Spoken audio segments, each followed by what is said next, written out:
નમસ્કાર, આપ જોઈ રહ્યા છો મંતવ્ય ન્યૂઝ અને હું છું આપની સાથે લખમાં. સમાચારોની શરૂઆત કરીશું તો સમાચાર અત્યારે સામે આવી રહ્યા છે, જેમાં કેન્દ્રીય ગૃહમંત્રી અમિત શાહ ગાંધીનગર ખાતે બેઠક કરશે. ગાંધીનગર ખાતે અમિત શાહની બેઠક. સાબરકાંઠા લોકસભાના હોદ્દેદારો સાથે તેમના દ્વારા બેઠકનું આયોજન કરવામાં આવી ચૂક્યું છે. ગાંધીનગર પથિકાશ્રમ હોટલ ખાતે બેઠકનું વિશેષ આયોજન કરવામાં આવ્યું છે. ગૃહ રાજ્યમંત્રી હર્ષ સંઘવી પણ આ બેઠકની અંદર ઉપસ્થિત રહેશે.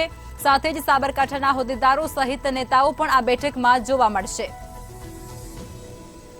આજ મુદ્દે વધુ વિગતો અમારા સંવાદદાતા જયેશ આપી રહ્યા છે ફોન લાઈન પર. જયેશ, કેન્દ્રીય ગૃહમંત્રી અમિત શાહ ગાંધીનગર ખાતે બેઠક યોજશે, શું છે માહિતી? જી, કેન્દ્રીય ગૃહમંત્રી જે અમિત શાહ છે તે ગાંધીનગર લોકસભાના ઉમેદવાર છે અને તેઓ જે છે ગુજરાતના જે છે દિગ્ગજ નેતા છે, એટલે તેઓ ગુજરાતની 25 બેઠકો પર જે છે નજર રાખી રહ્યા છે. તેને લઈને ગાંધીનગરની પથિકાશ્રમ હોટલ ખાતે જે સાબરકાંઠા બેઠકના જે હોદ્દેદારો છે તેમની સાથે તેમણે એક બેઠકનું આયોજન કર્યું છે. કેમ કે પ્રધાનમંત્રી નરેન્દ્ર મોદી જે છે કાલે સાબરકાંઠા અને બનાસકાંઠાના જે છે પ્રવાસ કરવાના છે, તો તેને લઈને જે તમામ પરિસ્થિતિ છે તેનું નિરીક્ષણ કરવા માટે તેમજ તેના લઈને શું પરિસ્થિતિ છે તેનું તાક મેળવવા માટે જે કેન્દ્રીય ગૃહમંત્રી છે તેમણે સાબરકાંઠાના જે હોદ્દેદારો છે ભારતીય જનતા પાર્ટીના, તેમની સાથે જે એક બેઠકનું આયોજન કર્યું છે, જેમાં ભારતીય જનતા પાર્ટીના તમામ પ્રદેશના હોદ્દેદારો તેમજ સાબરકાંઠાના જે ક્લસ્ટર ઇન્ચાર્જ છે તેમજ પ્રભારી જે નેતાઓ છે તે તમામ નેતાઓ જે છે તે આ બેઠકની અંદર હાજર છે. તે આ બેઠકની અંદર જે છે સાબરકાંઠા બેઠકનું જે છે તમામ વસ્તુઓનો જે તાક મેળવશે. તેમજ જે કાલે જે પ્રધાનમંત્રી નરેન્દ્ર મોદીની જે સભા થવાની છે તેને લઈને પણ તેની તૈયારી લઈને પણ જે છે તમામ પ્રકારની જે વસ્તુ છે તે જે આ સાબરકાંઠાના જે હોદ્દેદારો અને પદાધિકારીઓ છે તેઓ ગૃહમંત્રી સમક્ષ જે છે તેઓ રજૂ કરશે. જી લખમાં. જી જયેશ, તમામ વિગતો આપી તે બદલ આભાર. અમિત શાહનો એડિટ કરેલો ફેક વિડીયો સોશિયલ મીડિયા પર ખૂબ જ ઝડપથી વાયરલ થઈ રહ્યો હતો અને જે બાદ અમદાવાદ સાયબર ક્રાઇમે 2 આરોપીની ધરપકડ પણ આ મુદ્દે કરી છે, જેમાં એક આરોપી એમએલએ જિગ્નેશ મેવાણીનો પીએ હોવાની માહિતી પણ સામે આવી છે, જેથી મેવાણીના પીએ સતીશ વસાણિયાની ધરપકડ કરવામાં આવી ચૂકી છે અને એક આરોપી આપનો કાર્યકર હોવાની માહિતી પણ જાણવા મળી છે. ત્યારે આ વિડીયોમાં અમિત શાહનું ભાષણ તોડી મરોડી અને એડિટ કરવામાં આવ્યું હતું અને વિડીયો ફેસબુક પર પોસ્ટ કરવામાં આવ્યો હતો. અમિત શાહનો વિડીયો વાયરલ કરનાર અને ફેક વિડીયો બનાવનાર બંને આરોપી છે તે ઝડપાઈ ચૂક્યા છે. એક આરોપી છે તે જિગ્નેશ મેવાણી એમએલએ છે, તેમના પીએ હોવાનું સામે આવ્યું છે અને તેમની ધરપકડ પણ અત્યારે થઈ ચૂકી છે. સાથે જ અન્ય જે એક આરોપી છે તે આમ આદમી પાર્ટીનો કાર્યકર હોવાનું પણ જાણવા મળી રહ્યું છે અને તેની પણ ધરપકડ કરવામાં આવી ચૂકી છે. અમિત શાહનો વિડીયો એડિટ કરવામાં આવ્યો છે, તોડી મરોડી અને તેમનું ભાષણ છે તે તેની અંદર વિડીયોમાં બતાવવામાં આવ્યો છે અને ત્યારબાદ ફેસબુક પર આ વિડીયો શેર કરતાની સાથે જ વિડીયો ખૂબ જ ઝડપથી વાયરલ પણ થયો હતો. ત્યારે આ મુદ્દે જ સાયબર ક્રાઇમે 2 લોકોની ધરપકડ કરી છે. સાયબર ક્રાઇમ દ્વારા તપાસ કરાઈ હતી. તો આજ મુદ્દે વધુ વિગતો સાથે અમારા સંવાદદાતા મેહુલ દુધરેજીયા લાઈવમાં જોડાઈ ચૂક્યા છે. મેહુલ, અમિત શાહનો જે વિડીયો એડિટ કરવામાં આવ્યો હતો તે મુદ્દે હવે 2 લોકોની ધરપકડ થઈ ચૂકી છે, શું કહેશો? જે પ્રમાણે કેન્દ્રીય ગૃહમંત્રી અમિત શાહનો વિડીયો છે તે વાયરલ થયો છે અને આ વિડીયો છે તેની અંદર ગુજરાતમાં જે વિડીયો સ્પીચ છે તે સ્પીચને એડિટ કરવામાં આવી અને સ્પીચની અંદર કહેવા મળ્યું કે એસસી એસટી અને ઓબીસી સમાજના જે લોકો છે તેના જે કાયદા છે તે રદ કરી દેવામાં આવશે અને સાથે આગામી દિવસો બંધારણની અંદર પણ ફેરફાર થશે. આ પ્રમાણે જે એડિટેડ સ્પીચ છે એનો વિડીયો વાયરલ કરવામાં આવ્યો છે, જે 30 સેકન્ડના વિડીયોની અંદર જે પ્રમાણે એસસી એસટી ઓબીસીને ક્યાંક ગુમરાહ કરવાનો જે પ્રયાસ છે તે કરવામાં આવ્યો હતો. એડિટેડ વિડીયો મામલે ફરિયાદ પણ સાયબર સેલની અંદર નોંધવામાં આવી હતી. ત્યારે આ મામલે સાયબર સેલના અધિકારીઓને આજે સફળતા મળી છે. સાયબર સેલ દ્વારા 2 જે લોકો છે તેની ધરપકડ કરવામાં આવી છે, જે પૈકી સતીશ નામનો જે વ્યક્તિ છે જે ધારાસભ્ય જિગ્નેશ મેવાણીનો પીએ છે, જ્યારે બીજો એક વ્યક્તિ છે ત્યાં આમ આદમી પાર્ટીનો જે વ્યક્તિ છે તેના દ્વારા બંને દ્વારા વિડીયો એડિટ કર્યો હતો અને સોશિયલ મીડિયા પર વાયરલ કર્યો હતો. વાયરલ થતાની સાથે જ કેન્દ્રીય ગૃહમંત્રી અમિત શાહની સ્પીચ અને આ એડિટેડ વિડીયોની સ્પીચને લઈને બંને વચ્ચે ઘણો તફાવત હતો અને સાથે લોકોને ગુમરાહ કરવાનો જે કેસ છે તે કરવામાં આવ્યો. આ મામલે બંને લોકોની હાલ ધરપકડ કરવામાં આવી છે અને બંને લોકોને કસ્ટડીમાં લેવામાં આવ્યા છે. પરંતુ આ રીતના જે અત્યારે હાલ રાજકીય માહોલ ગરમાઈ રહ્યો છે તે વચ્ચે એક મોટા નેતાની આ રીતે એડિટેડ સ્પીચ જે છે તે વાયરલ થતાની સાથે જ એસસી એસટી અને ઓબીસી જેવડા મોટા સમાજના જે લોકો છે તેઓને ગુમરાહ કરવાનો જે પ્રયાસ કરવામાં આવ્યો છે, જેના લીધે ગુજરાતની શાંતિ ડહોળાય તેવો પ્રયાસ કરવામાં આવ્યો હતો. પરંતુ જે સાયબર સેલ દ્વારા બંને લોકોની ધરપકડ કરતા તમામ જે જે વસ્તુઓ જે છે ક્લિયર થઈ ચૂકી છે અને બંને લોકોની હાલ અટકાયત અને ધરપકડ બાદ આગામી પણ તેમણે વિડીયો વાયરલ કર્યા છે કેમ તે અંગેની જે તપાસ છે તે કરવામાં આવશે. જી મેહુલ, સોશિયલ મીડિયાનો દુરુપયોગ થઈ રહ્યો છે અને હવે નેતાઓ જે સ્ટાર પ્રચારકો છે તે પણ આનાથી વંચિત નથી રહ્યા, શું કહેશો?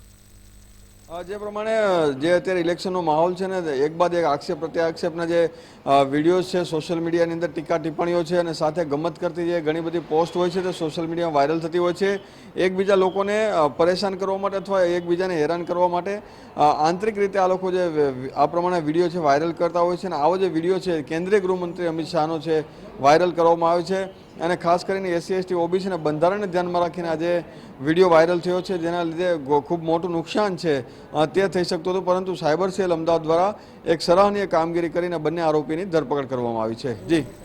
જી મેહુલ, તમામ વિગતો આપી તે બદલ આભાર.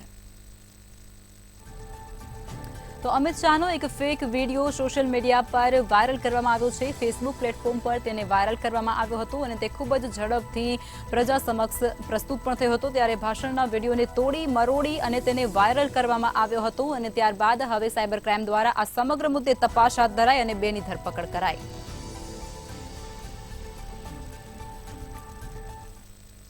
લોકસભાની ચૂંટણીને હવે ગણતરીના દિવસો જ બાકી રહ્યા છે જેથી રાજ્યમાં ચૂંટણીનો જંગ જોરદાર જામ્યો છે. માત્ર 7 દિવસ બાકી રહેતા ભાજપ કોંગ્રેસ પ્રચારનું જોર વધારી દીધું છે જેથી ક્યાંક રેલી તો ક્યાંક ખાટલા બેઠકનો ધમધમાટ ચાલી રહ્યો છે. આ વખતે રાજ્યમાં 25 બેઠક પર જામશે ચૂંટણીનો જોરદાર જંગ તો ભાજપ માટે 5 લાખથી 25 સીટો જીતવાનું લક્ષ્યાંક પણ તય છે. તો કોંગ્રેસ માટે ખાતું ખોલવું એ પણ સૌથી મોટો પડકાર બની શકે છે. તો ચૂંટણીને લઈ અને પાર્ટીના દિગ્ગજ નેતાઓ PM મોદી, અમિત શાહ તેઓ સભા અને રોડ શો પણ કરશે. સ્ટાર પ્રચારકો પણ હવે મેદાને છે ગુજરાતની અંદર. તેમજ વિપક્ષમાંથી રાહુલ ગાંધી અને પ્રિયંકા ગાંધી પણ પ્રચાર માટે ગુજરાતની અંદર ઉતરી રહ્યા છે. ત્યારે જોવાનું હવે એ રહેશે કે કોણ જીતશે અને ગુજરાતનો ચૂંટણીનો જંગ છે તે કેવા પ્રકારનો જામશે કારણ કે બંને પક્ષો દ્વારા અત્યારે એડી ચોટીનું જોર લગાવવામાં આવી રહ્યું છે અને બંને પક્ષ દ્વારા તડામાર પ્રચારની તૈયારીઓ પણ કરાઈ રહી છે. સભાઓ ગરજવામાં આવી રહી છે. દિગ્ગજ નેતાઓ અને પાર્ટીના કહેવાતા સ્ટાર પ્રચારકો પણ હવે ગ્રાઉન્ડ લેવલ પર આવી રહ્યા છે અને તેમના દ્વારા પણ પ્રચાર અને પ્રસાર પોતાના ઉમેદવારો માટે કરવામાં આવી રહ્યો છે. સાથે જ વધુમાં વધુ વોટિંગ થાય તે પ્રમાણનું પ્રચાર પણ કરવામાં આવી રહ્યું છે.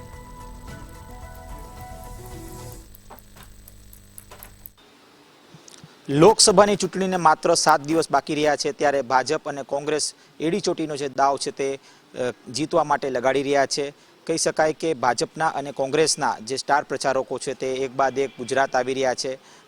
ખાસ તો વડાપ્રધાન મોદીની પણ ગુજરાતમાં 6 જગ્યાએ જાહેર સભાનું આયોજન કરવામાં આવ્યું છે અને આ સભામાં ક્યાંક 14 જેટલે જે લોકસભાની બેઠકો છે તે આવરી લેવામાં આવશે. કહી શકાય કે ખાસ તો વઢવાણ છે તે ક્યાંક રાજકોટ સહિતના જે આસપાસના જે વિસ્તાર છે જે ભાગ છે તેમાં ક્યાંક વઢવાણમાં પણ એક જાહેર સભા થવાની છે. ત્યારે ચોક્કસથી જામનગર અને જૂનાગઢમાં પણ જાહેર સભાનું આયોજન છે તે કરવામાં આવ્યું છે. એટલે કે આવા જે અનેક જે સૌરાષ્ટ્રના અને ગુજરાતના જે લોકસભાની જે બેઠક છે તેમાં ક્યાંક વડાપ્રધાન મોદી છે તે સભા ગજવશે. ખાસ તો રાહુલ ગાંધીએ પણ પાટણ ખાતે સભા ગજવી હતી. ત્યારે 3 મેના રોજ પ્રિયંકા ગાંધી છે તે પણ વલસાડ અને બનાસકાંઠામાં જાહેર સભાનું ક્યાંક સંબોધશે. મલ્લિકાર્જુન ખડગેની વાત કરવામાં આવે તો તે કોંગ્રેસના અધ્યક્ષ છે અને સ્ટાર પ્રચારક છે. તેઓ પણ રાજકોટ આવીને પરેશ ધાનાણી માટે ક્યાંક મત માગશે. આ પ્રકારની યોજના ક્યાંક કોંગ્રેસે બનાવી છે. ત્યારે એક બાજુ ભાજપ છે ત્યારે બીજી બાજુ કોંગ્રેસ છે. બંને તરફથી ક્યાંક અત્યારે પ્રચાર ચાલી રહ્યા છે. ક્યાંક ડોર ટુ ડોર પ્રચાર ચાલી રહ્યા છે તો ક્યાંક ખાટલા બેઠક થઈ રહી છે તો ક્યાંક વેપારીઓ એસોસિએશન સાથે બેઠક કરીને ક્યાંક જે મતદાન ક્યાંક માંગી રહ્યા છે નેતાઓ. એટલે કે ચોક્કસથી આ વખતની જે ચૂંટણી છે તે ક્યાંક રસપ્રદ છે. પણ એક મોટી વાત એ પણ છે કે કોંગ્રેસ ખાતું ખોલશે કે નહીં એ સવાલ ક્યાંક કોંગ્રેસ જે પક્ષ છે તે પણ અત્યારે વિચારી રહ્યું છે. સ્થાનિક લેવલની જો વાત કરવામાં આવે તો ક્યાંક અહીં ભાજપ મજબૂત દેખાઈ રહ્યું છે તો ત્યારે બીજી બાજુ કોંગ્રેસ પણ ક્યાંક એક એવી અલગ અલગ જે બેઠક છે તે બેઠકમાં મજબૂતથી આગળ વધી રહી છે. ત્યારે બનાસકાંઠા હોય કે પછી વલસાડ હોય આવા જે બેઠકો છે તે ક્યાંક કોંગ્રેસ કબજે કરવાનું વિચારી રહી છે. જી તો હવે ચૂંટણીને ગણતરીના દિવસો જ બાકી રહ્યા છે રાજ્યની અંદર, ત્યારે હવે પ્રચારનું તાપમાન પણ વધી ચૂક્યું છે. પ્રચાર પણ હવે પૂરજોશમાં શરૂ થઈ ચૂક્યું છે. ભાજપ અને કોંગ્રેસ બંનેના ઉમેદવાર અને તેમના જે નેતાઓ છે તેમના દ્વારા અત્યારે પ્રચંડ પ્રચારની શરૂઆત થઈ ચૂકી છે.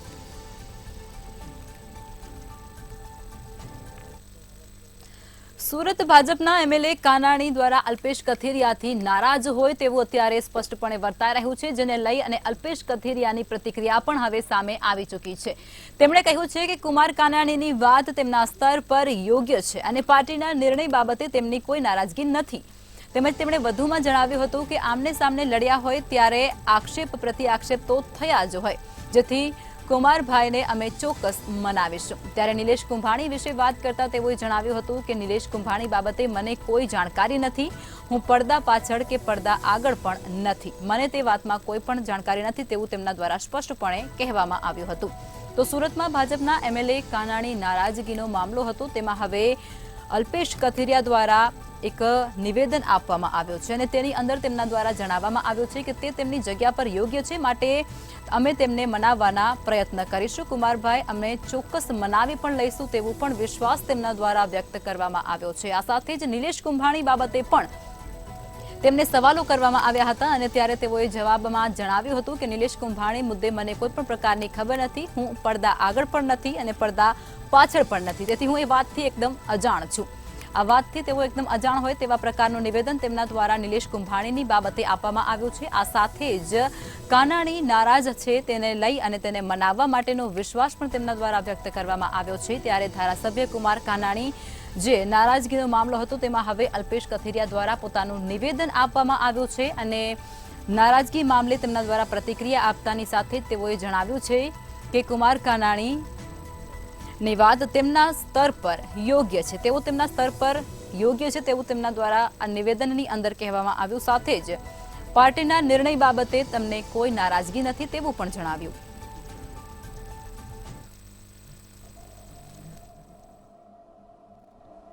જી બિલકુલથી સુરતમાં રાજકીય ગરમાવો જે છે તે સતત ને સતત વધી રહ્યો છે. ખાસ કરીને આ લોકસભાની ચૂંટણી હાઈ વોલ્ટેજ ડ્રામા સાથે થઈ રહી છે. જે પ્રકારે સુરતમાં બિનહરીફ જાહેર થઈ ત્યારબાદ કહી શકાય કે ફરીથી ડ્રામા સામે આવ્યો હતો અને આમ આદમી પાર્ટીના જે બે નેતાઓ છે અલ્પેશ કથિરિયા અને ધાર્મિક માલવિયા, ખાસ કરીને પાસના જે કાર્યકર્તાઓ છે અને તેમના નેતા છે તે બંને આમ આદમી પાર્ટીમાંથી રાજીનામું આપી દીધું હતું. જોકે આ રાજીનામું આપી બંને છે તે ભારતીય જનતા પાર્ટીમાં જોડાયા હતા. આ બંને ભારતીય જનતા પાર્ટીમાં જોડાયા ત્યારે વરાછા વિધાનસભાના ધારાસભ્ય કુમાર કાનાણી નારાજ થયા હતા. કુમાર કાનાણી છે ત્યાં બંનેના જે ભરતી મેળો હતો તે ભરતી મેળામાં ઉપસ્થિત રહ્યા ન હતા. મહત્વનું કહી શકાય કે જે પ્રકારે જે અલ્પેશ કથિરિયા છે તે અને ધાર્મિક માલવિયા આ બંને વરાછા માનગઢ ચોક પાસે જ આ બંનેએ CR પાટીલના હસ્તે કેસરીઓ ધારણ કર્યો હતો. તે જ વિધાનસભાના ધારાસભ્ય કુમાર કાનાણી ત્યાં ઉપસ્થિત ન રહ્યા હતા. કારણ કે કુમાર કાનાણીએ કહ્યું છે કે હું એક સિદ્ધાંતિક માણસ છું અને મારો સિદ્ધાંત નહીં છોડું.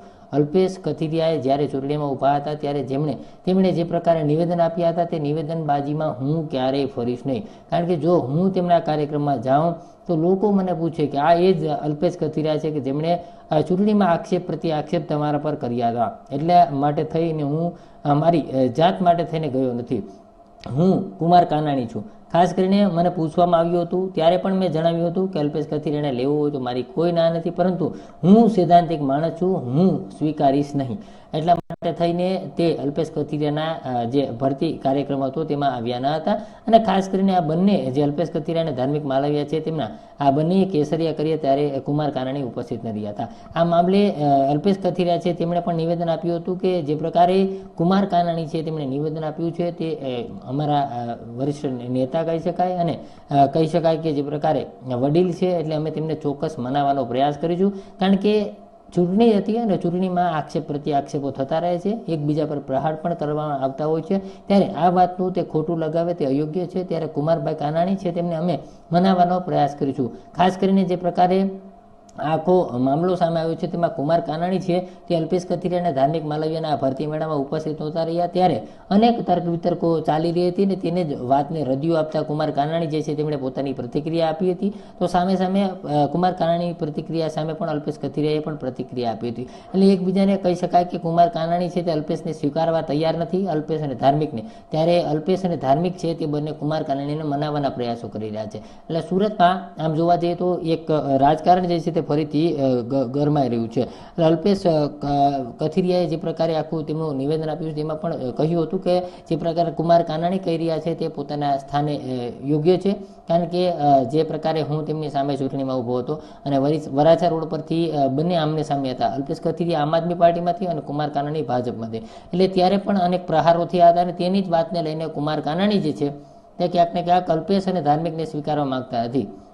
એટલે માટે તેઓ ભરતી મેળામાં ઉપસ્થિત રહ્યા ન હતા અને તેમણે સ્પષ્ટ કહ્યું છે કે હું સિદ્ધાંતિકવાદી માણસ છું, ગયેલું જે બોલીને હું પાછો ફરી નથી વળતો. એટલે કુમાર કાનાણી છું અને કુમાર કાનાણી છું એટલા માટે જ લોકો મને પૂછે કે અલ્પેશ કથિરિયાને કઈ રીતે સ્વીકાર્યું. એટલા માટે થઈને હું અલ્પેશ કથિરિયાને સ્વીકારતો નથી. હું સિદ્ધાંતિક માણસ છું ને તેના જ માટે થઈને હું આ ભરતી મેળામાં ઉપસ્થિત રહ્યો ન હતો. જી. તો સુરતની અંદર એમએલએ નારાજ થયા છે પાર્ટીથી. આમને સામને લડ્યા હોય ત્યારે આક્ષેપ અને પ્રત્યાક્ષેપ થતું રહે છે તેવું અલ્પેશ કથિરિયા દ્વારા કહેવામાં આવ્યું છે. ત્યારે કુમારભાઈને અમે ચોક્કસ પ્રમાણે મનાવી લઈશું તેવો વિશ્વાસ પણ અલ્પેશ કથિરિયા દ્વારા વ્યક્ત કરવામાં આવ્યો છે. તો આ સમાચાર સુરતથી મળી રહ્યા છે. નિલેશ કુંભાણીની બાબતે પણ અલ્પેશ કથિરિયાને પૂછવામાં આવ્યું હતું અને તેના દ્વારા આ નિવેદનની અંદર સ્પષ્ટતા કરવામાં આવી હતી કે હું તે બાબતે એટલે કે ત્યાં પડદા પાછળ પણ નહોતો કે નહોતો પડદા આગળ, એટલે હું એ બાબતથી એકદમ સ્પષ્ટપણે અલગ છું. મને તે બાબતે કોઈ પણ પ્રકારની જાણકારી નથી. તે પ્રમાણેનું નિવેદન અલ્પેશ કથિરિયા દ્વારા આપવામાં આવ્યું છે. સુરતમાં ભાજપના એમએલએ કાનાણી નારાજગી મામલે હવે સમાચાર જેની અંદર અલ્પેશ કથિરિયાએ પોતાની પ્રતિક્રિયા આપી છે. ધારાસભ્ય કુમાર કાનાણી પાર્ટીથી નારાજ છે તેવું તેમનું કહેવું નથી. અમદાવાદમાં બિલ્ડરની ભૂલના લીધે મજૂરનો જીવ ગયો છે. અમદાવાદમાં નિકોલમાં એટલાન્ટિસ સાઇટ પર બાંધકામ સમયે એક મજૂરનું મોત નીપજ્યું છે. સાઇટ પર મજૂરોની સુરક્ષા માટે કોઈ જ પ્રકારની વ્યવસ્થા નથી. નિયમો નેવે મૂકી અને એટલાન્ટિસ સાઇટ પર બાંધકામ થઈ રહ્યું છે. ગરીબ પરિવારના મોભીનું મોત થતાં પરિવારમાં માતમ છવાઈ ગયો છે. મજૂરોએ સુરક્ષા માટે પણ વારંવાર રજૂઆત કરી હતી, તે છતાં પણ સુરક્ષાને લઈ અને કોઈ પણ પ્રકારે પગલાં લેવામાં નથી આવ્યા. એટલાન્ટિસ સાઇટના બિલ્ડર સામે કડકમાં કડક કાર્યવાહી કરવા માટે માંગ પણ પરિવારજનો દ્વારા ઉઠાવવામાં આવી રહી છે. આ સમાચાર અમદાવાદથી મળી રહ્યા છે. અમદાવાદના નિકોલ વિસ્તારની અંદર એક બિલ્ડિંગમાં કામ કરતી વખતે મજૂરનું મોત નીપજ્યા હોવાની ઘટના સામે આવી છે. ત્યારે સાઇટ પર મજૂરોની સુરક્ષા માટે કોઈ જ વ્યવસ્થા ન હોય તેવો એક મુદ્દો અત્યારે સામે આવ્યો છે. એટલાન્ટિસ સાઇટ પર આ સમગ્ર ઘટનાને અંજામ મળ્યો છે, જેની અંદર એક વ્યક્તિનું, એક મજૂરનું મોત નીપજ્યું છે. ગરીબ પરિવારના મોભીનું મોત થતાની સાથે જ પરિવારમાં માતમ છવાઈ ચૂક્યો છે. શોકની લાગણી પરિવારજનોમાં ફેલાઈ ચૂકી છે. ત્યારે બિલ્ડર સામે કડકમાં કડક કાર્યવાહી કરવામાં આવે તેવી પરિવારજનો દ્વારા માંગ પણ ઉઠાવવામાં આવી રહી છે. એટલાન્ટિસ સાઇટ પર કામ કરતા એક મજૂરનું મોત નીપજ્યું છે. ત્યારે એક ગરીબ મજૂરનું મોત નીપજતાની સાથે જ પરિવારજનોમાં પણ દુઃખની લાગણી જોવા મળી રહી છે. એક પરિવારે પોતાનો મોભી ગુમાવ્યો છે. ત્યારે મંતવ્ય ન્યૂઝ દ્વારા અનેક સવાલો પણ ત્યાં કરવામાં આવ્યા હતા અને તે સવાલોથી ત્યાંના એન્જિનિયર દૂર ભાગ્યા હતા અને તેઓ મીડિયા સમક્ષ આવવા માટે પણ ના કહેતા હતા. ત્યારે પૂર્વ ઝોનના ટીડીઓની પણ મિલીભગત હોવાની ચર્ચા છે.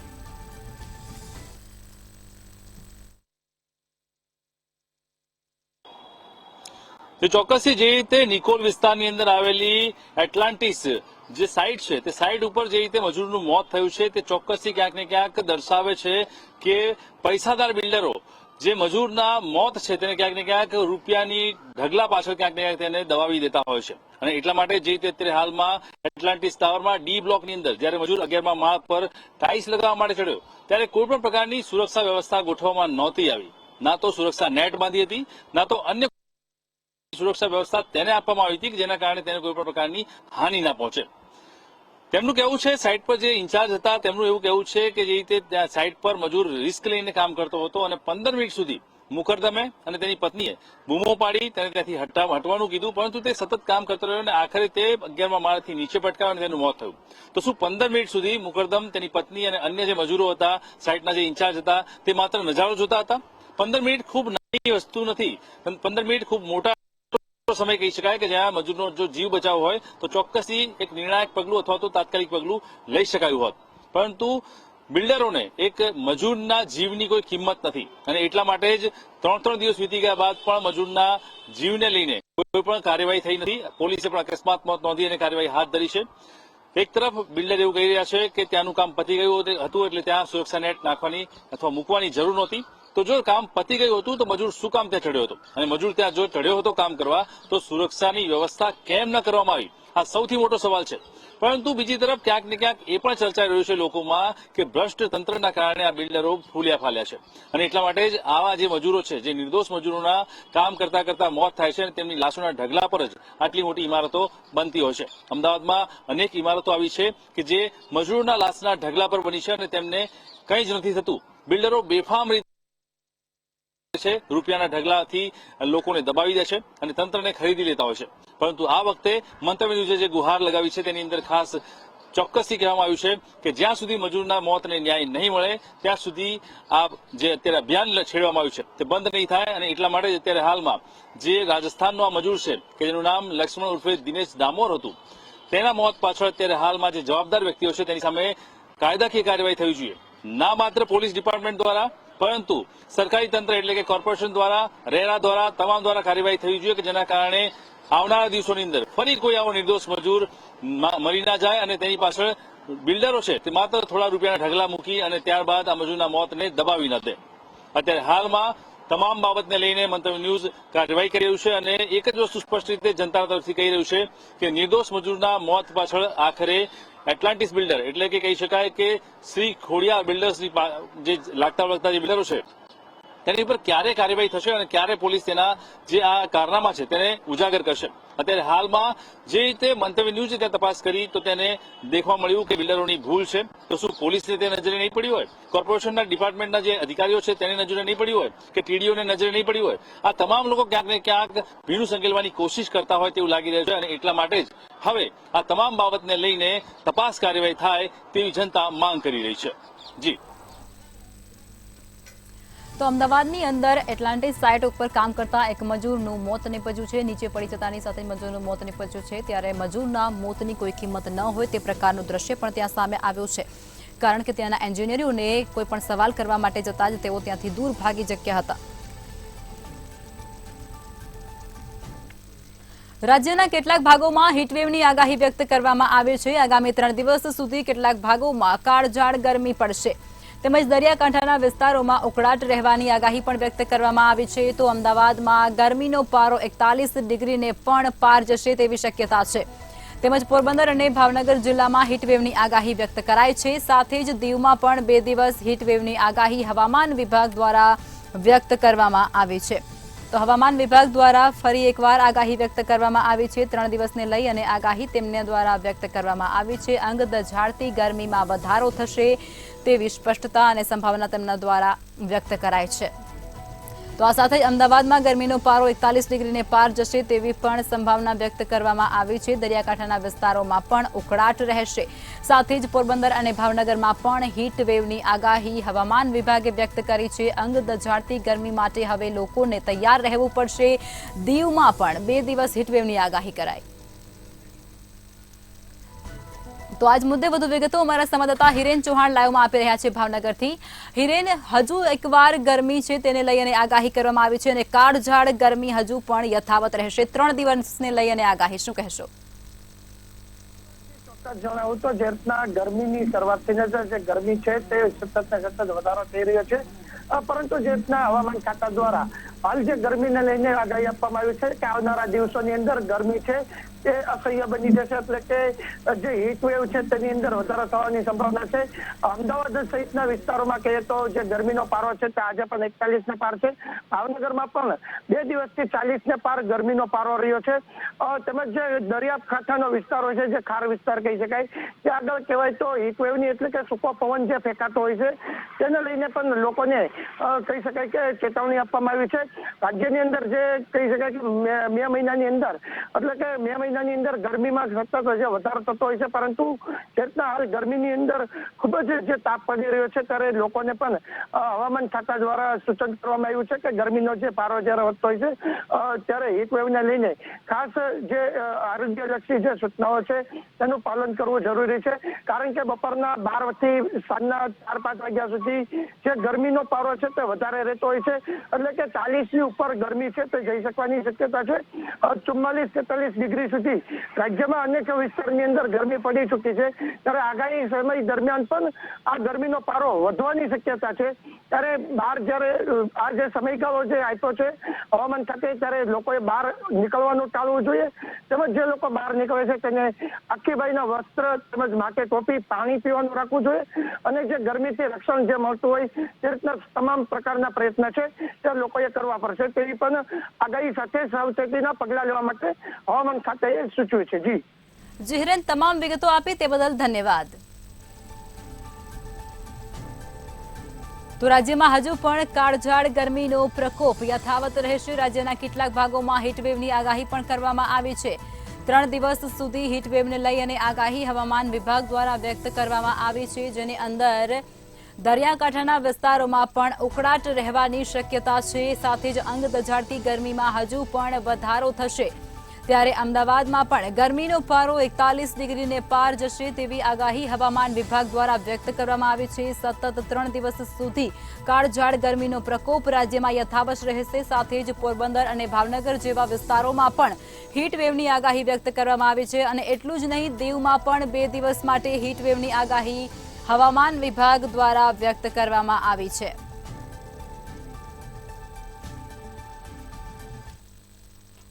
તો આ સાથે સિટી લાઈવમાં અત્યારે બસ આટલું જ. વધુ સમાચાર માટે જોતા રહો મંતવ્ય ન્યૂઝ. નમસ્કાર.